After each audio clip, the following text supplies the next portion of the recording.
Morning, everybody. Dale here with Scrapyard Rescue. I got something. Well, what I got going here today is it's kind of hard for me to do, but I think it's time. What I'm gonna do is I've got the Fairlane. I'm gonna put the Fairlane up for sale. Couple reasons why is because one is I got too much stuff, and the second is I don't have any money. So that's how it goes.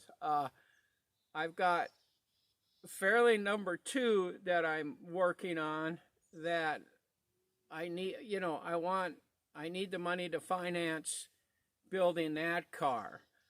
This car is pretty much ready to go. There's still work that needs to be done to it, but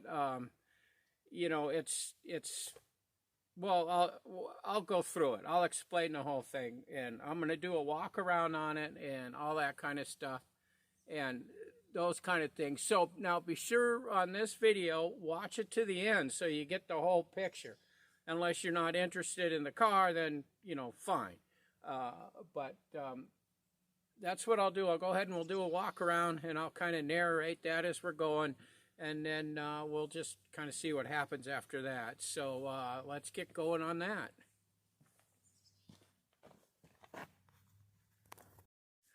All right, we'll just go ahead and start with the walk around just on the outside of the car.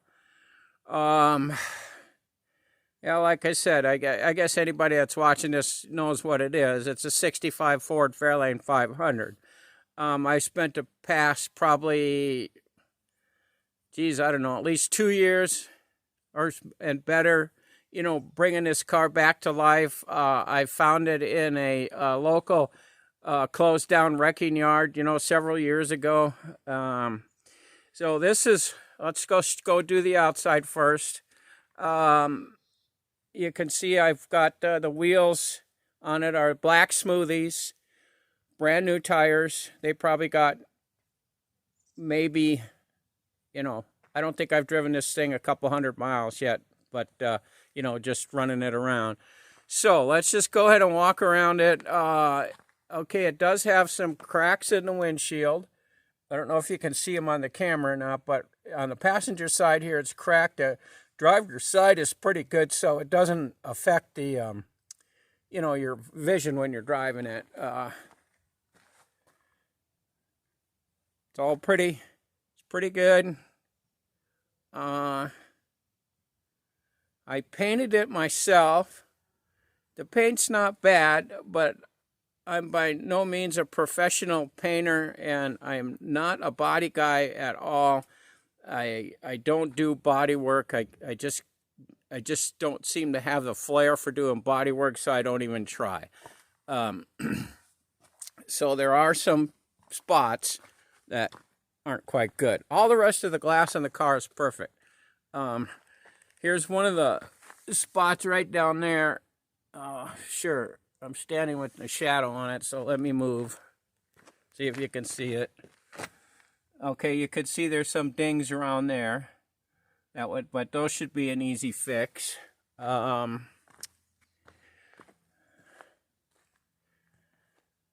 the back end. The back end's pretty good.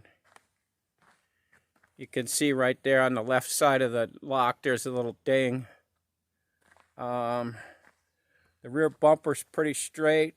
Kind of right there by that tail light, you can see a little tweak in it.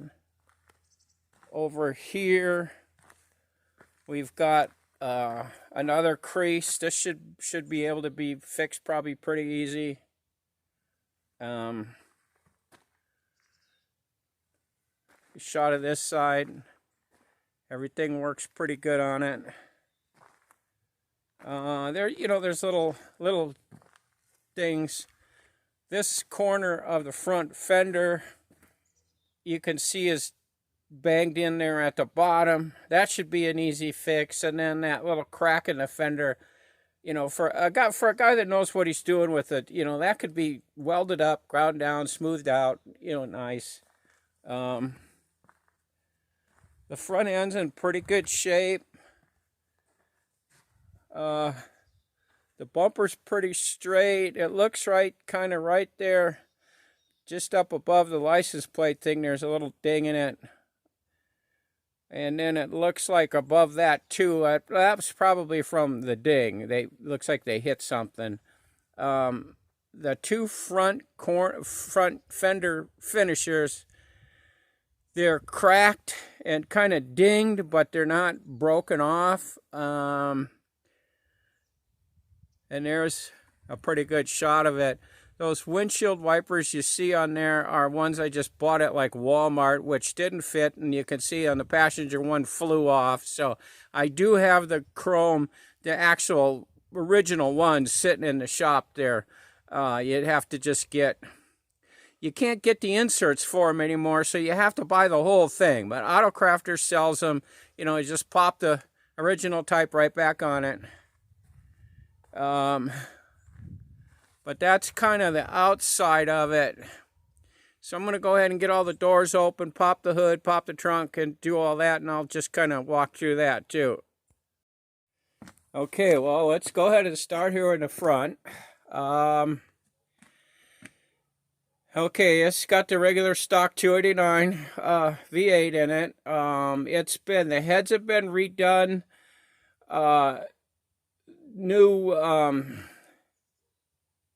New timing chains on it. The rod bearings have all been replaced. The engine was bored 40 over, and the bearings were, I guess, 20. The bearings were 20 over, the crankshaft 20 under. So that's what's going on there. It's got a Holley Street Avenger carburetor on it, brand new. This thing runs like a freaking top, and it drives like a race car down the road. This thing, hauls butt. Everything under here is all redone. It's all repainted. The motor, everything on it, water pump, coil, new, all this stuff. That brake cylinder's new. It is kind of rusty. I should have sprayed some paint or something on it, I guess. New suspension on this thing, all that, new battery, aluminum radiator. I ended up putting the stock fan back on. I had an electric fan on and it wasn't doing the job. I don't know what the deal was. I had some overheating problems with this, and I finally seemed to got it kind of squared away. I had two low temperature thermostat in it, so it wasn't blocking the water off. It was just letting, once it got up to temperature, it just stayed open, and then eventually it heated the water up everywhere, and it wouldn't cool the engine, so it started to overheat. I got the sound deadening up here and stuff on it.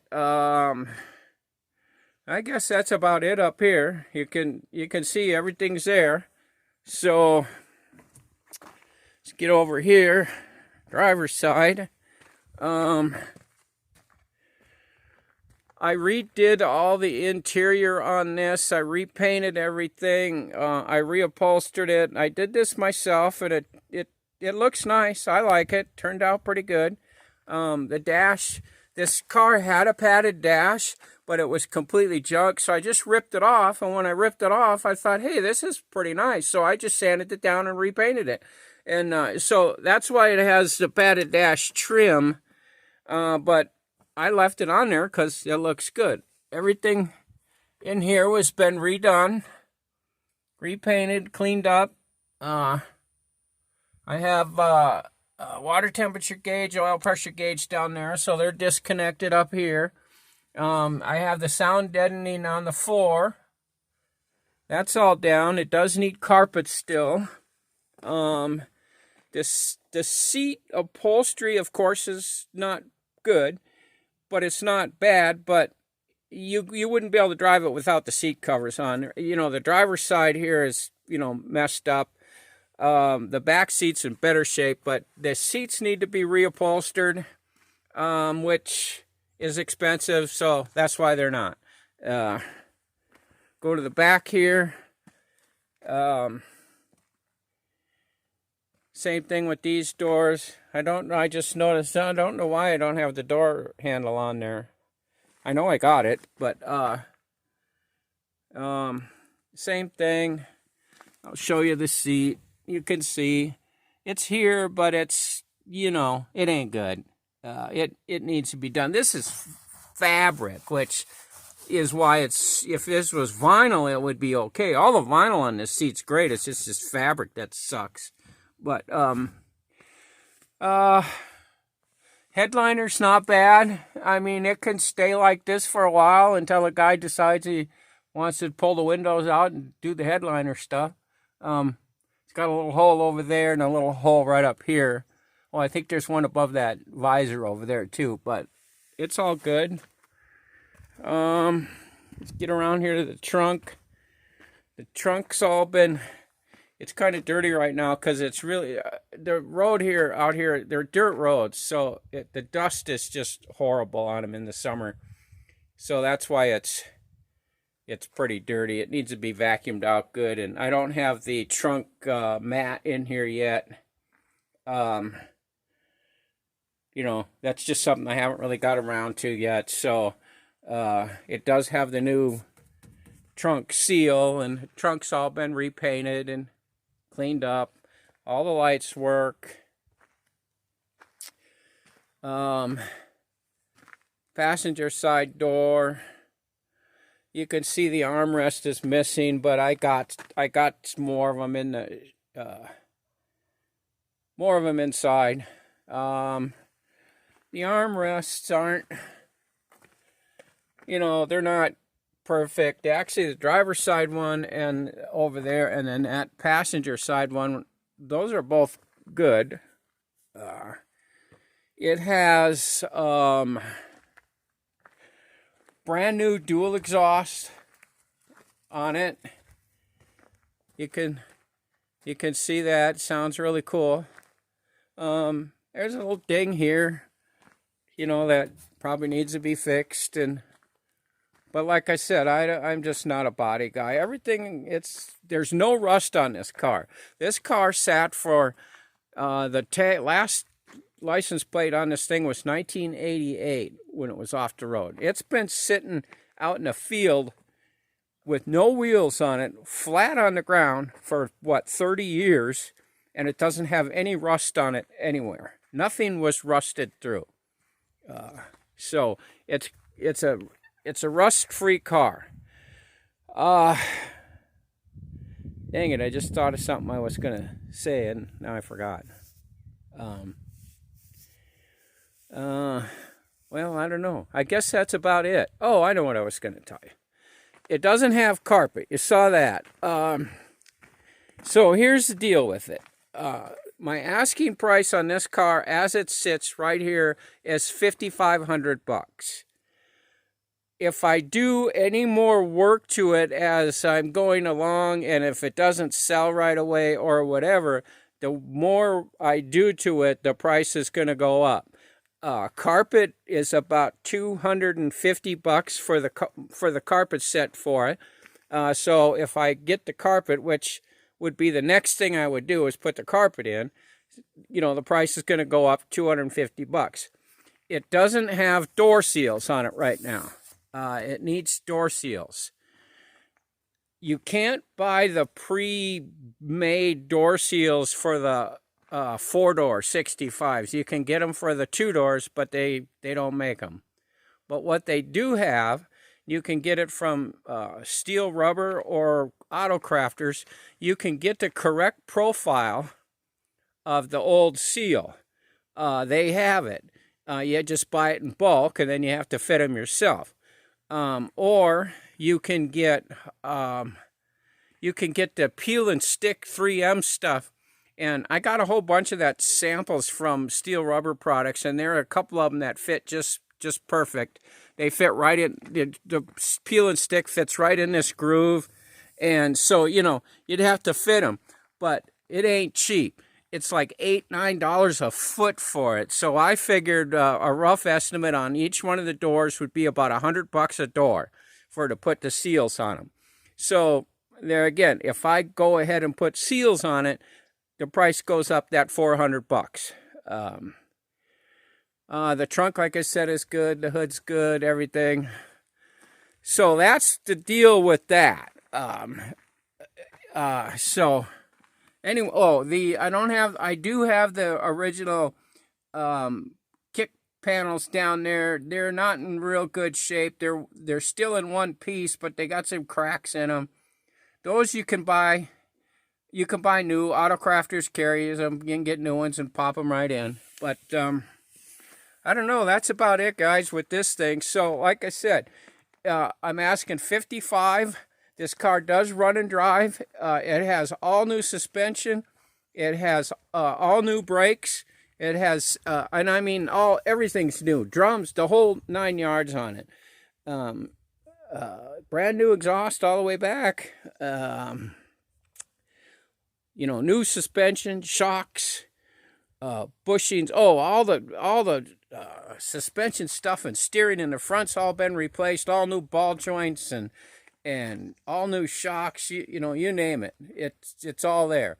It's like I said, I was having some overheating problems. I think I got that cured. So it's a driver. I take this thing out pretty much every morning and go 25, 30 mile an hour John up and down the highway and, run it through. Transmission works good. Everything. So with that, I'm going to go ahead and close this video out before it gets too long. And I'm going to leave my contact information in the description down below. I'm going to leave you a text number down there that if you're interested or you have any questions, go ahead and just text that number. And, we can go from there. So with that, I'm going to say, goodbye. And I hope I get some interest on the car. And, I'll just see you on another video. I'm working on Fairlane number 2 over there, so I'll be doing videos on that. So let's just go ahead and end it out here. So I'll hope to hear from you.